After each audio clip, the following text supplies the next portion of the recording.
ভাত যদি নরম হয়ে যায় তাহলে অন্যভাবে নষ্ট না করে এভাবে যদি পাকোড়া বানিয়ে খাই তাহলে কিন্তু ভীষণ ভালো লাগে। তো নরম ভাতটাকে তারপরও আমি আরেকটু চটকিয়ে একটু মেখে নিলাম। তারপরে দিয়ে দিচ্ছি 1 কাপ পরিমাণে সুজি, কাঁচামরিচ, ধনিয়া পাতা আর হচ্ছে তো পেঁয়াজ কুচি তো দিয়ে আদা রসুন বাটা দিয়ে সুন্দর করে হলুদ মরিচ দিয়ে সুন্দর করে মেখে নিচ্ছি। তো মেখে নিয়ে তো তার সাথে একটা ডিমও দিয়ে দিলাম। তো দিয়ে সুন্দর করে মেখে নিলাম। তো মেখে নেওয়ার পরে এখানে তেলটা বসিয়ে দিয়েছিলাম গরম হওয়ার জন্য।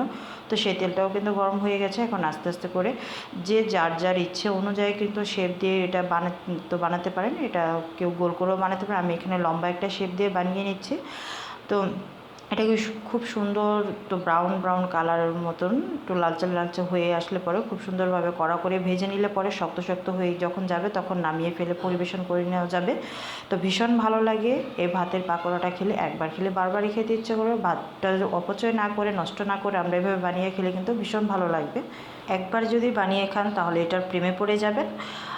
আর আমাদের হঠাৎ হঠাৎ করে তো ভাত তো নরমই হয়ে যায়। তো ওইভাবে যদি অপচয় না করে নষ্ট না করে আমরা যদি এভাবে করে যদি একটা পাকোড়া বানিয়ে খেয়ে ফেলি তাহলে বিকেলের একটা নাস্তাও হয়ে যায়। আর খুব অনায়াসে ছোট থেকে বড় সবাই এটা ভীষণ পছন্দ করবে।